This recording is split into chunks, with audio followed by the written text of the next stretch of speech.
This is Dr. Cheryl Selman, and welcome to the Love Code. This is the show that is really designed, the intention that I have is to uplift, to help you transform, to heal, to reconnect you to the true self that you are. And there really is nothing more important than making that connection so we can live each day in our heart, each day with greater health, greater well-being, and feeling that connection to all of life. That's really what we're here to do, and this is a show that supports you on your journey to that greater connection. I also wanted to just say, if you would like to receive these conversations, then you have a couple of ways to do that. You can go to my Facebook page, which is What Women Must Know, which is the name of my other show on Progressive Radio Network. Or you can just go to my website, which is Dr. Cheryl Selman. That's drcherylselman.com. And just opt in there, and you will get all of these wonderful conversations sent right to your inbox, along with other information and blogs, things of that nature that I like to send out and help to keep you up to date with things. So hope you'll be joining me either on my Facebook page, What Women Must Know, or over on drcherylselman.com.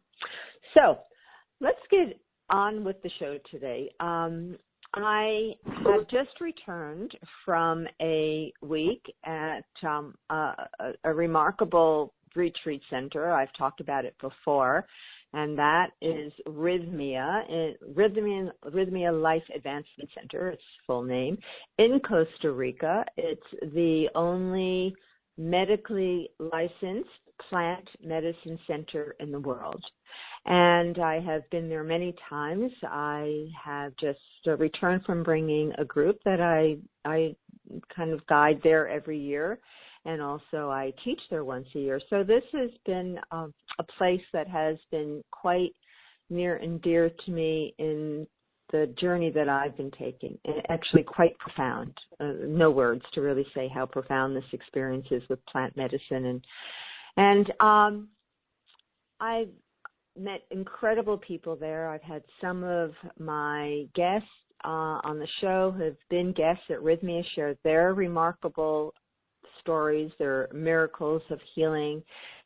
When I was there, I met some other remarkable people, and one of those remarkable persons I have on my show today because her story is so incredible, so uplifting, so transforming, and I know it will touch you very deeply and will inspire you to live your best life no matter what you may be facing in your life. So just let me share a little bit about my guest. Her name is Dana Liesegang, and you know, Dana, I may have just slaughtered that name, so you'll have to correct me if I did. But she is the author of a book called Falling Up: My Wild Ride from Victim to Kick-Ass Victory. Love that name. And a little bit about Dana. She is a Hay House author, and that's the name of her book, Falling Up: My Wild Ride from Victim to Kick-Ass Victory. It's written by Dyer, and she has had the honor of speaking on stage with such luminaries as Dr. Wayne Dyer and Anita Moojani. In 2014, Dana received the Hero of Forgiveness Award given by the Worldwide Forgiveness Alliance. She is currently an inspirational speaker and a coach in independent living skills and spinal cord injury recovery. So Dana, so happy to have you on the show. And tell me how to properly pronounce your last name. Oh, it is absolutely my pleasure and an honor to be on your show, and what an amazing time at Rhythmia. Okay, my name is Dana Liesegang, and okay. Well, I wasn't too far off. No, we were very, very close. So Dana, you are such an exceptional woman. And when I arrived at Rhythmia, and you kind of looking over the people, I saw this beautiful woman in a wheelchair, and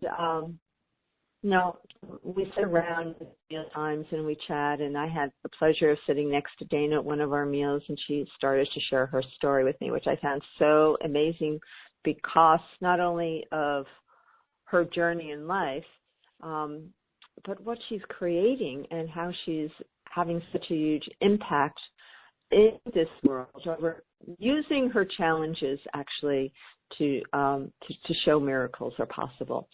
So Dana, I'm just going to hand this over to you, and let's start by talking about your story and what happened to you early in your life, and what's how you've been using these experiences for your own healing and to share them with other people. Well, great. Well, thank you very much for that amazing introduction, by the way.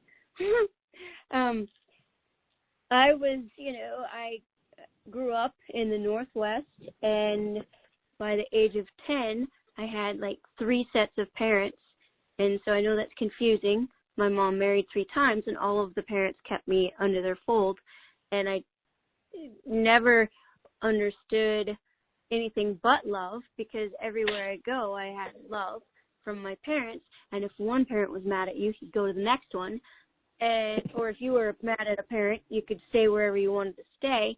So I always had like options in life, and I learned how to adapt really young.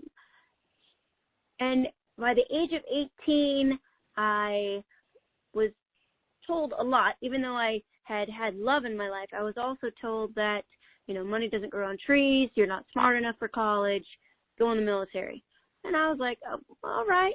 I kind of took that in, and I joined the Navy when I was 18. I started excelling in boot camp, had a great time. I know that's a weird oxymoron to say. People had a great time in boot camp. I had a fantastic I became the company comedian. I did a lot of push-ups for this, but that's all right. I had a really good time. And so I'm on top of the world, and I'm in the Navy. I'm on a ship, and I started feeling sad because other people started making fun of me. I'm like, what happened to this amazing time in boot camp? And the fleet being a different situation and a better situation, and guys were making fun of me, and I was like, dang, starting to feel sorry for myself. And you start attracting things in your life that are matching your emotional state. And it was October 25th of 1990. I attracted a situation in my life that matched my vibration of who I was at that point. I didn't understand it. I was raped and thrown off of a 75-foot cliff by another sailor. Now, I want you to understand that I didn't ask for any of this. We match vibrationally with our surroundings. And this young man was in a vibrational place in his life that allowed this event to take place. And it really wasn't until I went to Rhythmia that I could actually say that. So this is only a week old for me that I've grown into. And I was left for dead. Go ahead. So he raped you, threw you over a 75-foot cliff. You fell to the bottom. And how were you rescued from there? To the best of my knowledge, he was running away from the scene of the crime, and police were doing a routine check at Sunset Cliffs, and he was just like, she fell. And they're like, who fell? And then he told the police one story, and then he told the Navy like 6 different stories. And the Navy didn't know anything about it until the next day, because I was naked at the bottom of this cliff. All of my clothes and dog tags were at the top. They life flighted me out to UCSD, University of California, San Diego Hospital. And it wasn't until I was missing the next day that they started finding out where I was. I was in ICU on a respirator, expected to die in a coma. They called my parents immediately, told them to get to the hospital as soon as they could because I wasn't going to survive. My parents showed up, and I did survive. The doctors then said, well, she'll never get off a respirator because I'd broken C1 through C5, which is cervical 1, the top bone in your neck, to cervical 5. And you only have 7 bones in your neck. And I was paralyzed at that point from the neck down. And a misnomer people have about quadriplegia is that you always remain paralyzed from the neck down. My knowledge of that, at breaking your neck at that point, was you die. And breaking my neck that high, you typically do. So the doctors told my parents she's not going to survive. If she does, she's going to be on a respirator. She's not going to be able to communicate. Well, I proved them wrong there. Not only did I live, but I irritated people enough by biting down on the respirator and trying to spit it out that they gave me a chance. And I learned later in life from a respiratory therapist that they just kind of throw the dice and go, well, let's see what happens. And that's what they did. And I had to be able to breathe for 4 hours on my own before they would take the tube out of my throat. That took about a month. And the next thing I heard was, well, you're never going to be able to take care of yourself. And I was like, that's not on my plan here. I'm in a wheelchair, but I will be independent. And independent in a wheelchair for me meant dressing myself, bathing myself, being able to live on my own and just live, do everyday tasks. That took 3 years to be able to do. And everywhere I turned, they were telling me it wasn't possible. I'm like, well, you said I wouldn't live. You were wrong. You said I wouldn't breathe on my own. You were wrong.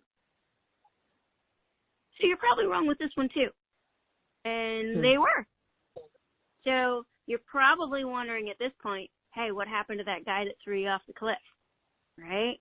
Well, as soon as I'm breathing on my own, I'm in the regular ward, and the Navy advisor comes in. She says, we know it's foul play. He told the police one story. He told the Navy 6 different stories. We know he's lying.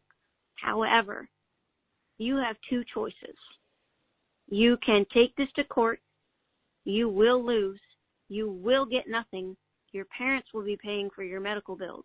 Or you can take your right to remain silent in the court of law, and you will be 100% service connected for the rest of your life. Your benefits mean you will be taken care of. All of your medical bills will be taken care of. Everything taken care of. Long story short, I took my real only option, which was to remain silent.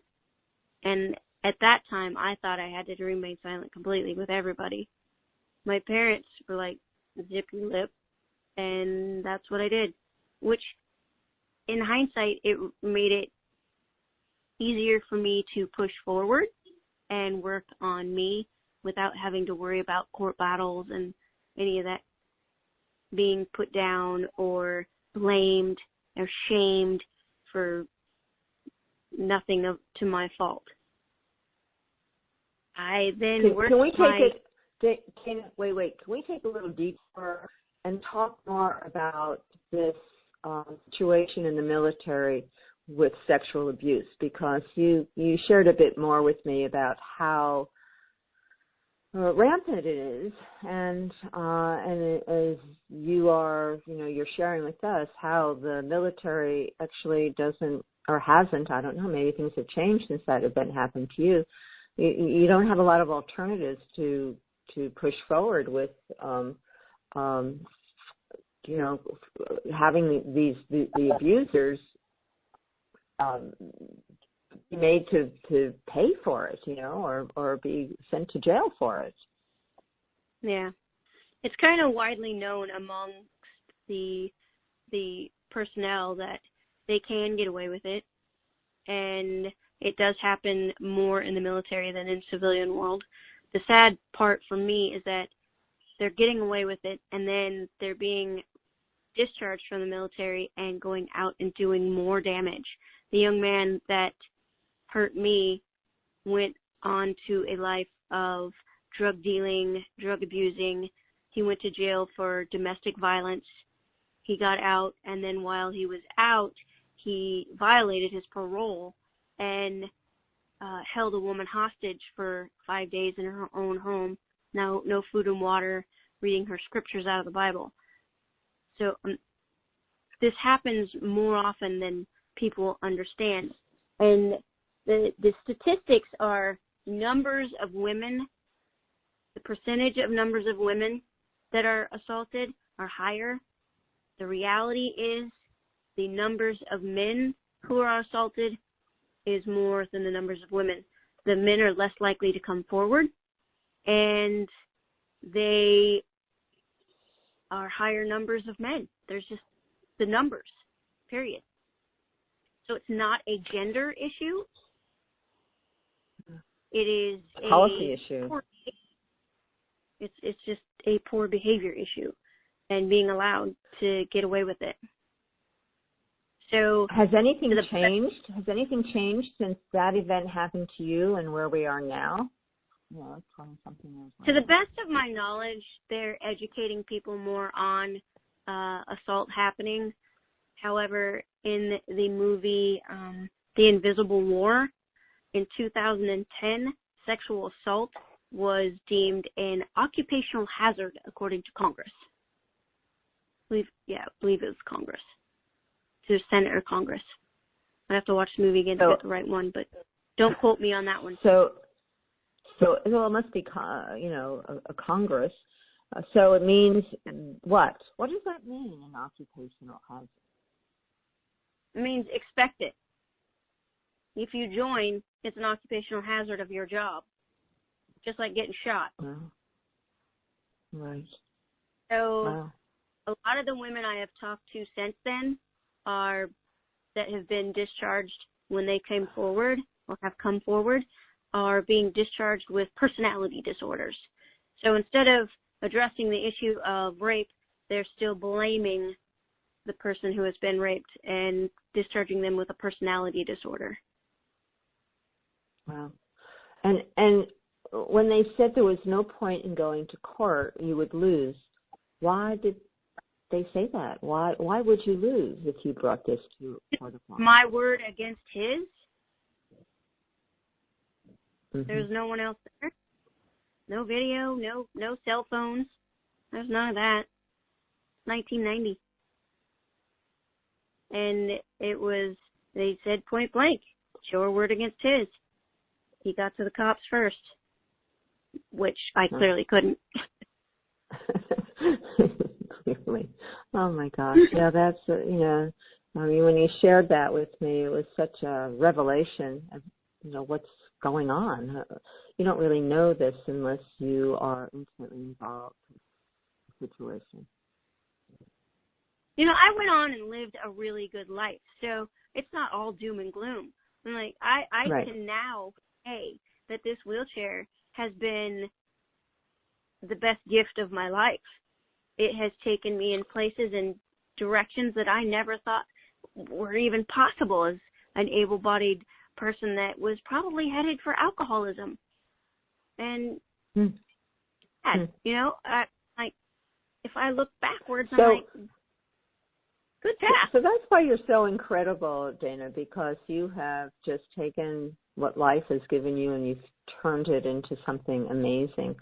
So let's go back. So when you were released from the hospital, those first 3 years until you could have responsibility for yourself, you as a quadriplegic, what did that mean, and where are you now with that? And I know you have other goals to do greater recovery even. Yeah, of course. So, I've just never stopped believing in the ability to get out of this chair. which from day one I was like, this just isn't my thing. I'm like, even now when people say permanent, I'm like, no, it's not. And I say that because when I was only 3 years post, I had well, let me back that up. In the time I was in rehab, which was 10 months in the Seattle Veterans Administration Hospital, I learned that my spinal cord injury was incomplete and that the actual damage to my spinal cord was at C4 and C5. So what that all means in layman's terms is that you lose your ability to breathe at C1, C2, C3, and you start getting it back at C4. So that's why I was able to get my ability to breathe back. The spinal cord swelling and spinal cord shock was wearing down, and I was determined enough to beat it that I was able to. And at the C4, C5 level of injury, you have no triceps, no hand dexterity. Your normal function stops just below your collarbone and at your elbow, and your normal sensation stops below your collarbone and at your elbow. Where the incompleteness comes in is my spinal cord was not severed, which it was bruised and more on one side of my spinal cord than the other, allowing some sensation, some function to shine through later on. I was able to kind of flicker a toe within the first year, and I had sensation of pressure. So that was indication that my spinal cord was an incomplete injury. And for me, I'm like, that means I can heal the rest of the way. I mean, I'm 19 years old at this time. I know everything, right? I mean, I can do this. They can't tell me it's not possible. I'm 19. And I never lost that, because every time they would say, you're not going to be able to do this, I proved them wrong. From being able to take care of myself at that level of injury, they hadn't seen it done. And I managed to do it. And it was a few years later that I was married, and I started into learning about Dr. Wayne Dyer's work. And I was like, hey, this guy says I can manifest my destiny. He's on my team. And I started manifesting my way out of the wheelchair. I was using leg braces to walk with and a walker and shuffle my feet. After that, I started learning that I could cross-country ski with these braces on, because all you had to do was shift a hip. I didn't go very far. And what I was doing with all of this is telling my body and telling my mind and having the emotional state of healing that my body had no choice. It had to follow. That's just the law. So I just kept moving forward, and from there I started doing stem cells around the world, and they're not cheap. I've sold property. I sold houses that I lived in personally and was like, well, I'm just going to trust. And I sold the house, and it provided enough money for the stem cells plus money to put down on another house. I've been all around the world doing stem cells. I joined the Navy to see the world, and the universe went, okay. I forgot to say able-bodied. What's that about? Well, You want to be very specific. How effective have the stem cells been for you? I have had tremendous progress with stem cells. I am now able to walk a good half a mile. It takes me, well, right this very second, I'm recovering from a series of broken bones and getting back to walking. So before the broken bones in the last few years, I was able to walk a half a mile with crutches. And that took me an hour. So it's not 100% functional. And I attest that my ability to walk to the stem cells and my determination and everything else that I've tried, which is sound therapy, tone therapy, light therapy, and now I'm doing rhythmia and the ayahuasca plant medicine. And Mother Ayahuasca said, you are healed. Allow the body to catch up. And that's what I'm doing now. And in a couple of weeks, I have the honor to be speaking on stage with Eric Swanson, Mr.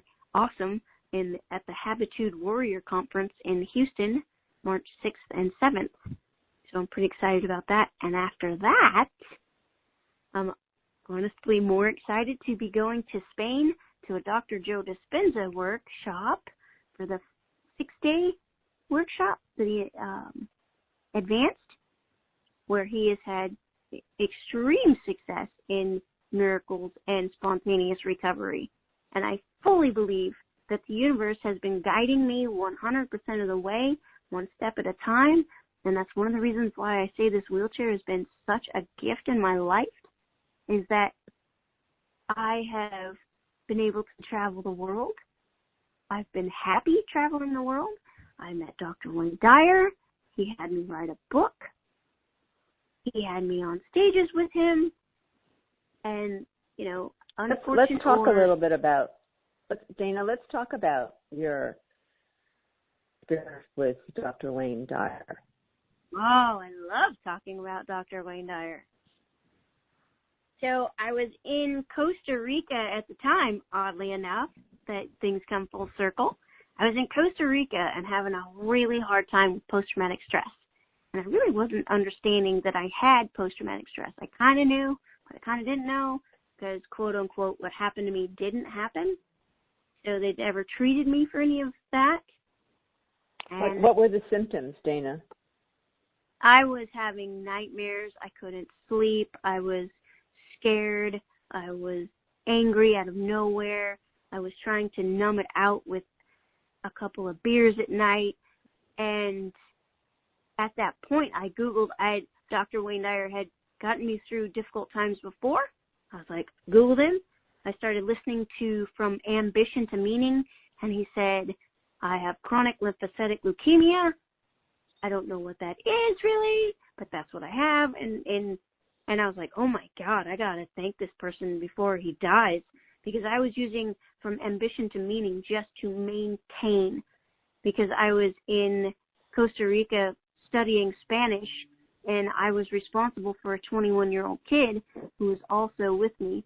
I paid half of her way so that she could get her credits in and I could get my credits in. So I was like, had I not been responsible for her, I would have left the second day, because our place we were staying was 2 streets up from one of the largest drug trafficking and sex trafficking streets in San Jose. And we heard screams and gunshots almost every night. Mm-hmm. So it threw me into a world of. So I would be up at 5 a.m., 4 a.m. and listening to Dr. Wayne Dyer's voice soothing me just to maintain and get through the rest of the time I was there. And I immediately, when I saw that he had a cruise in Australia, I'm like, well, I like to go on cruises. I was in the Navy. I want to go to Australia and Fiji. So, like, that's one of the gifts I think that has been presented. Like, all of my healing is traveling abroad. And I joined the Navy to see the world. There you go. And within 3 days, I mean, he's the one that taught me to manifest, right? I'm like, okay, I set my intention before I even went on the cruise. I'm going to have dinner with Dr. Wayne Dyer. I left it up to the universe. I was like, I'm not going to say, I let go of the outcome. And within 3 days on board ship, I was at a personal dinner with Dr. Wayne Dyer.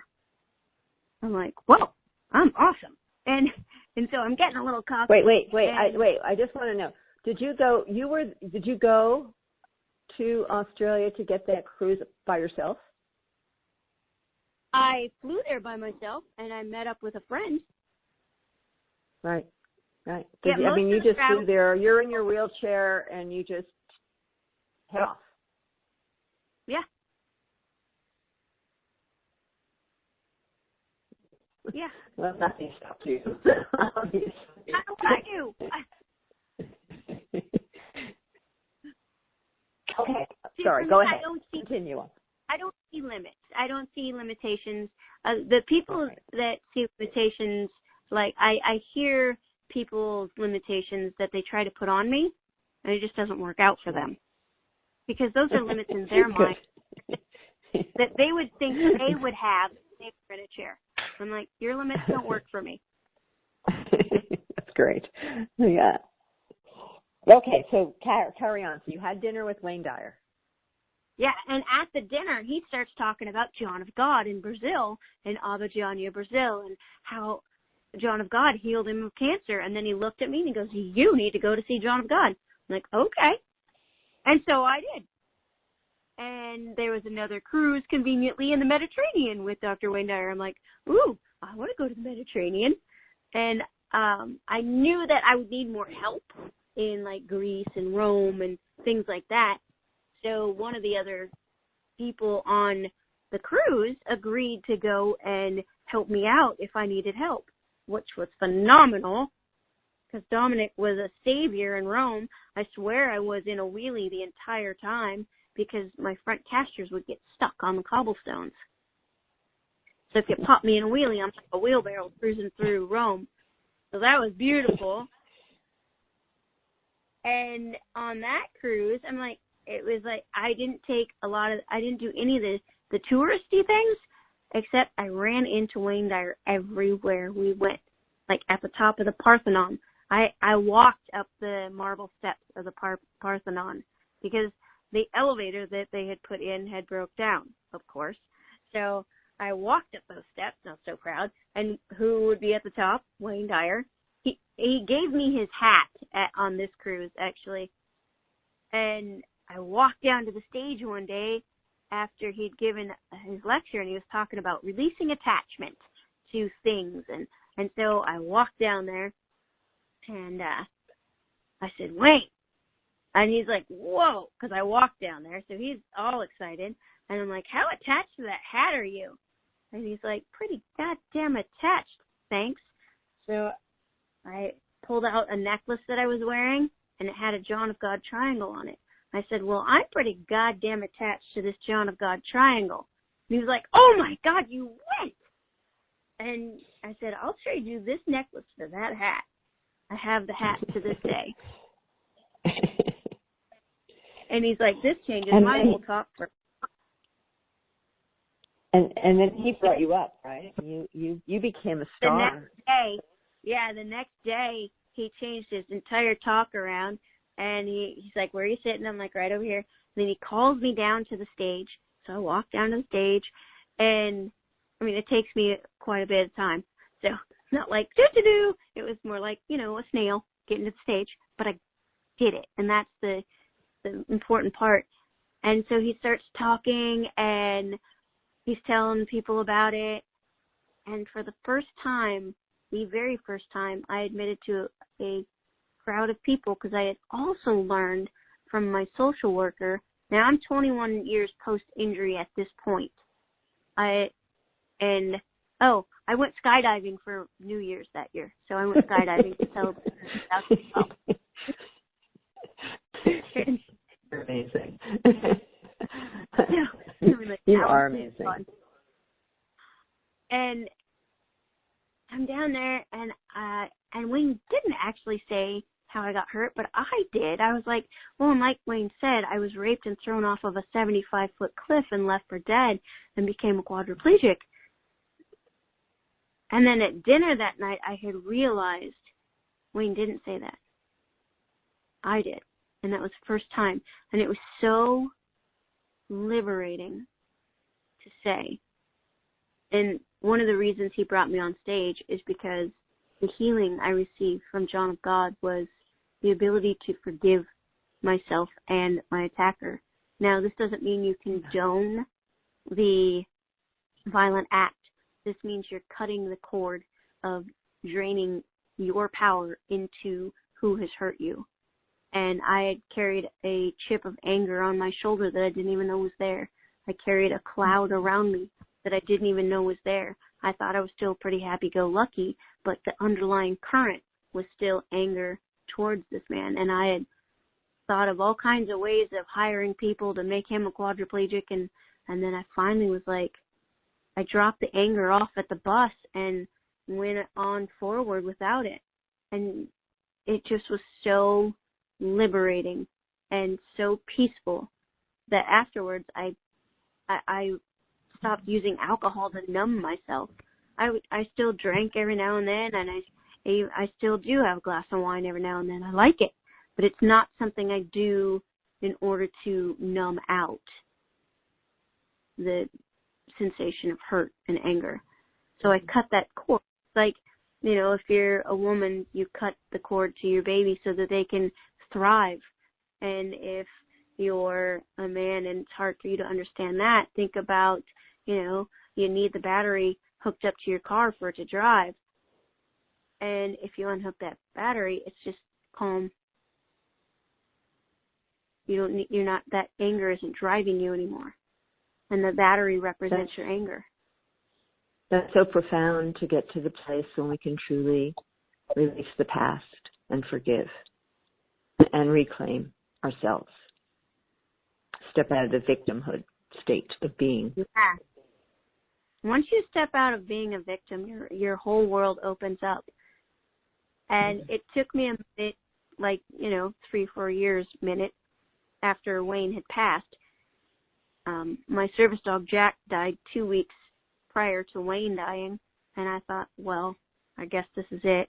You know, that was just, yay, go you, therapy session, writing the book, good job, move forward. And I kind of went down a rabbit hole of depression for a while, mostly not having my service dog, which I'd had for 12 and a half years. He was my everything. And I was like, well, I just don't know how to survive without him. And I slowly got back to myself. And now know that I am not perfect, and I have attempted suicide a couple of times throughout these years. And it's because of the self-help. It's because of reading Wayne's work and because of people I love that has kept me going when I felt at my lowest point. And attempting suicide, I'm a failure at suicide. Good thing. And it was because of love. It was just absolutely 100% because of love for other people. And because of that love, it slowly started trickling back into myself. And this was 2 years ago, I think now, almost. Well, 2019. My father's health was not the greatest. And he's like, I'd really like to see you graduate before I die. And I was like, oh, his liver was not doing good. And I'm like, okay, well, I better get on it.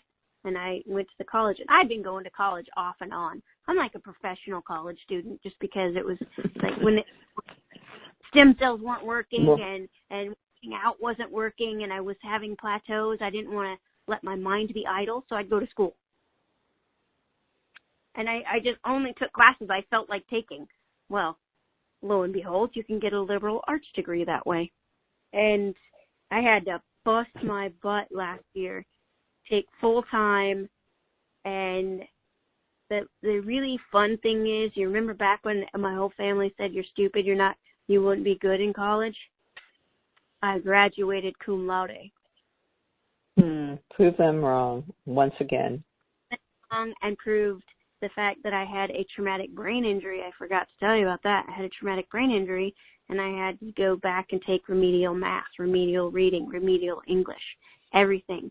I had to start all over again with my times tables and to make it all up to getting a 4.0 with all of my classes, 300 and 400 level classes full time. Did pretty good. Quite remarkable. Another I'm pretty proud piece of evidence. Yes, and I was going to say another piece of evidence of how unlimited you are. How unlimited everyone is. I am not a unicorn. There is nothing that I have done that no one else can do. You just have to stop letting other people's limits limit their mind. Well, and that's why you're such an inspiration, Dana, because you've gone through so many challenges. You know, your that event and then the aftermath of that, and the brain damage, the PTSD. I mean, you've experienced so much, but nothing stopped your spirit. from getting on with its mission and your mission, the mission in this lifetime. That's huge resilience. I've been incredibly blessed to have like some of the most incredible champions in my life championing me on always. Like, I'm in Phoenix, Arizona at my best friend's house, Amy Sequeira Garcia. We've been best friends since we were 14 years old. Never left my side to this day. And my family, my father, my mom, you know, all of my moms and dads, let's be honest, I had 6 of them. So, and my brother, my sister, my cousin, I'm like, I have had so much love and support that I terrify them. I mean, my father's favorite thing to say to me, I think, is, what stupid shit are you doing now? Because I've been rafting and I've drowned twice, and I keep going rafting. So when I went to Rhythmia, he's like, oh, dear Lord, what stupid shit are you doing now? I'm like, Dad, it's going to help me. So out of all this, you wrote your book, right? Yeah. So that was another major accomplishment, which is your story, and it's called Falling Up, My Wild Ride from Victim to Kick-Ass Victory, which is such a powerful theme, and now we can appreciate it even more. So you wrote a book. Hay House has published that one. I don't know if it's still available, right? Falling Up? Oh, yeah.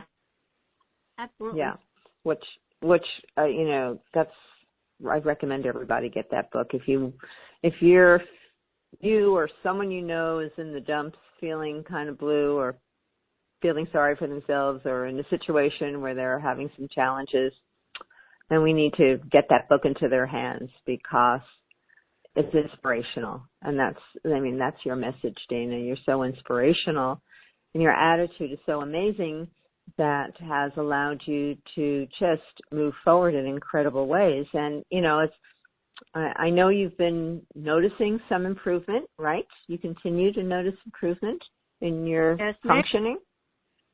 Mm-hmm. Yeah, you know, and I know you have this trip planned with Joe Dispenza, and I don't know how I told you, but I actually have been studying the work of Joe Dispenza and doing his course, his online meditation. I hope to get to his workshop in Australia later in July, where he's doing it right there.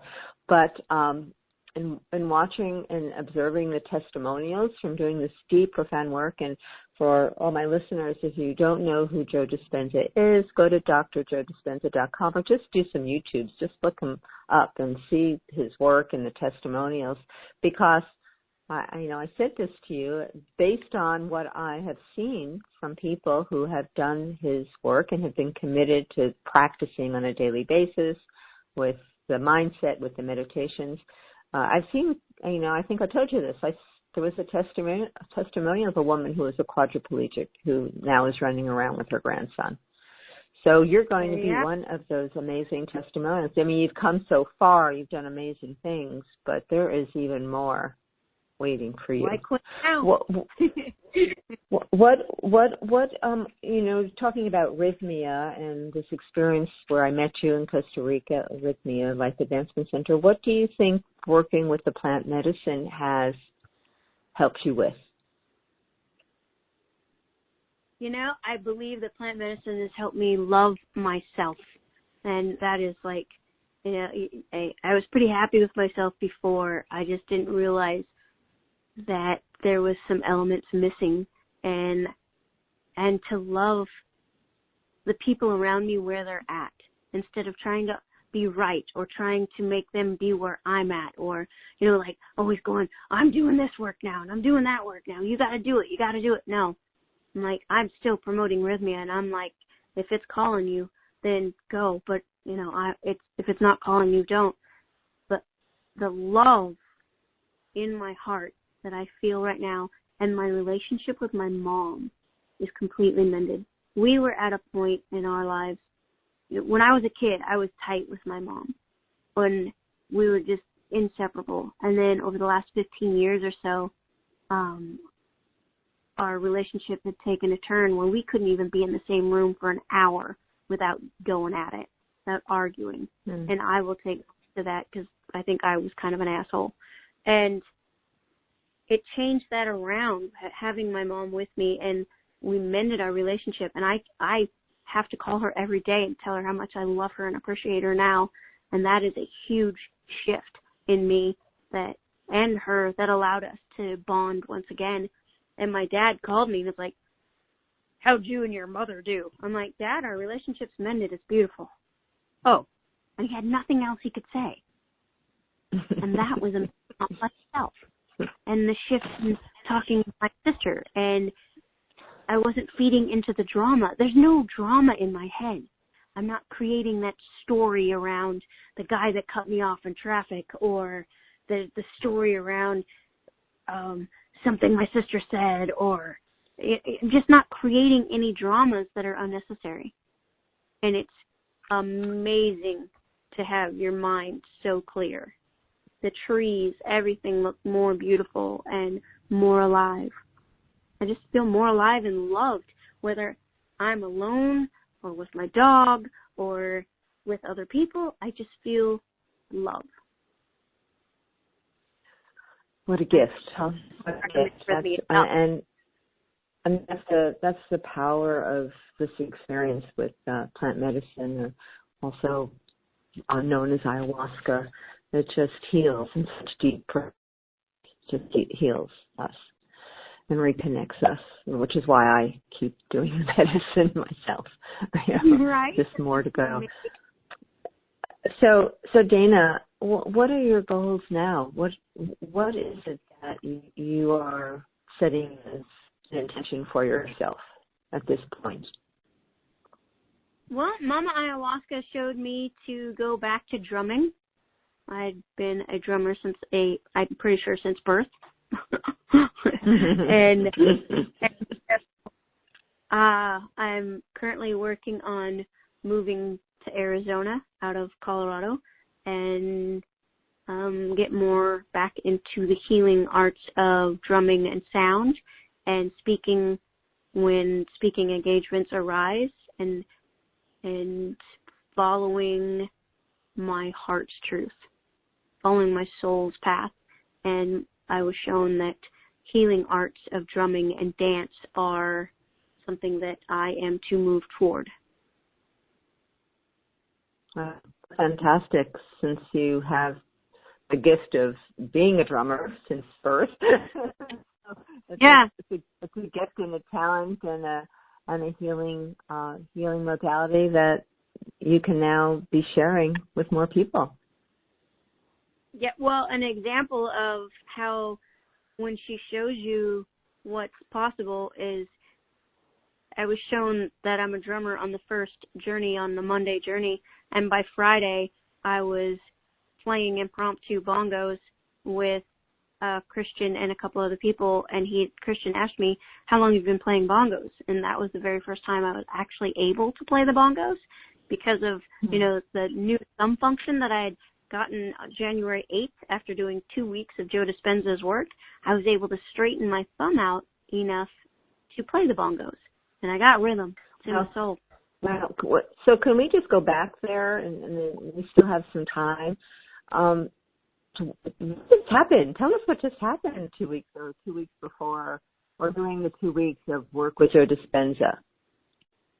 Oh, well, I had, interesting, I was anti-Joe Dispenza for a long time because he had a spinal cord injury and he healed within 3 weeks. I was like, whatever, or 3 months.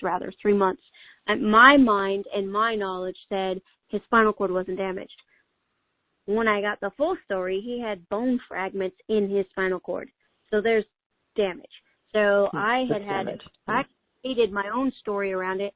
And finally, one of my friends was like, "No, I will read this book if you read this book." And I read, what's the miracle? Oh, I'm blanking on the title of the book. Of Joe Dispenza's book, The Placebo? Yeah. No, it's a miracle. Supernatural? Miracle. Yes, Supernatural. Yep. Yeah. Becoming Supernatural. Becoming Supernatural, yeah, I have it here. I listen to all the science, and I'm kind of a science geek, and I was like, oh my God. So then I went home and I looked up the programs and started doing the meditations, and I paid for, I got on the wait list for an event, which allowed me to eventually get on that event. And by that, one of my friends, I was doing the meditations day and night, doing it with other people, doing the meditations, and January 8th, I got function back in my top thumb knuckle of my right hand. I did not have function in that knuckle for 29 and a half years. Wow. So the fact that I am amazing. Still healing my foot injury 29 and a half years later, anything is possible. If you get nothing out of today, anything is possible. If you set your mind to it and you believe in that goal and you feel it in your bones, go after it because you can do it. And you're such a living example of that, nothing has to stop us. It's our attitude. We have the power within us to heal anything. I love one of Joe Dispenza's book's title. It's like Breaking the Habit of Being Yourself. I think that's it. You have to see yourself and your potential in a new way and know that you can create anything in your life, which is what you are a testimony to. And such an inspiration, Dana. And, I told you this when I saw you at Rhythmia, I see you walking.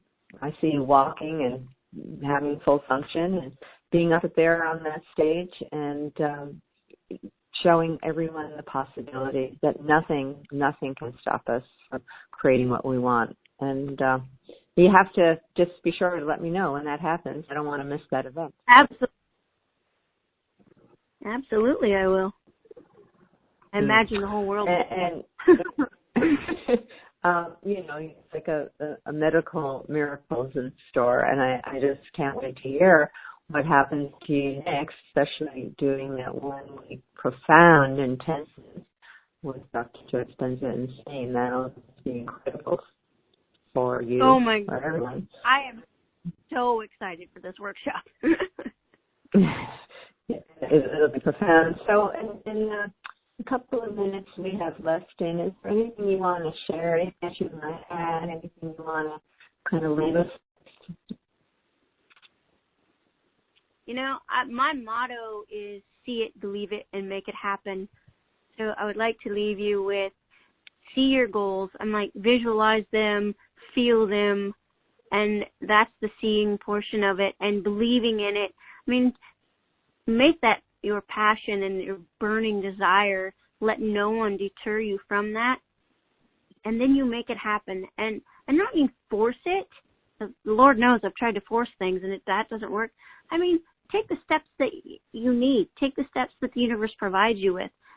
For me, the universe says, drop Wayne Dyer in my lap, and then dropped other books in my lap. Then the next thing was, stem cells. And if you open your mind, the universe will help you make your dreams happen.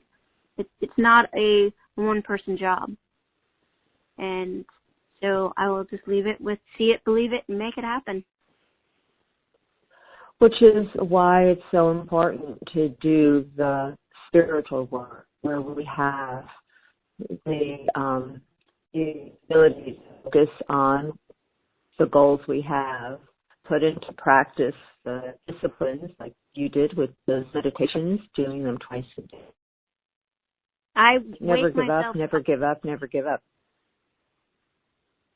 Joe Dispenza says 4 o'clock in the morning is the time to wake up. Grateful for my dog last night, woke me up at 4:30 a.m. I did my meditation. I was setting my alarms at 4 a.m. so I could wake up, do the meditation at 4 a.m. Doing the work. Your goals aren't going to be handed to you. You got to do the work, and then it's going to be there. And release attachment to the outcome. Because if you try and set a time frame, the universe is going to go, yeah, maybe not. Because God knows. You're here for a reason on this planet. Your journey is your journey. Enjoy it. Well, you're such an inspiration, Dana, and I'm so glad that you were able to spend the time, be with us today, and I know that you inspired so many people in your life, certainly inspired all of the people listening in on the show today, and you will continue to inspire all of us, and it was just such a blessing to have met you and to to receive your light and your love. You're such a beautiful woman and such an inspiration. Thank you. So I just hold the greatest desires for your success, for your book, which people really need to get. Falling Up is the name of the book. Falling Up: My Wild Life and Vision to Kick-Ass Victory. It really is a victory. And if you want to know more about Dana, then I suggest go to her website, and I'm going to spell her last name because that's her website. It's Dana Liesegang. It's LIESEGANG.com. And you can find her on Facebook as well under author Dana Liesegang. Dana, I just wish you the best. I'm really excited for you and the doors that are opening, the possibilities. You truly are creating your unlimited future, and everything is possible. Everything is possible for you. So I'm just can't wait to hear your journey. It's going to be amazing. Well, thank you so very much.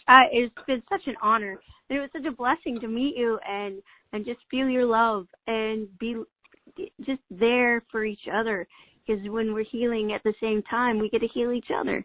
And I just really am grateful for you in my life now. I really appreciate you. Well, thank you so much. Yep, it's wonderful how we find each other in this lifetime. And that's part of the amazing journey we're all on, right?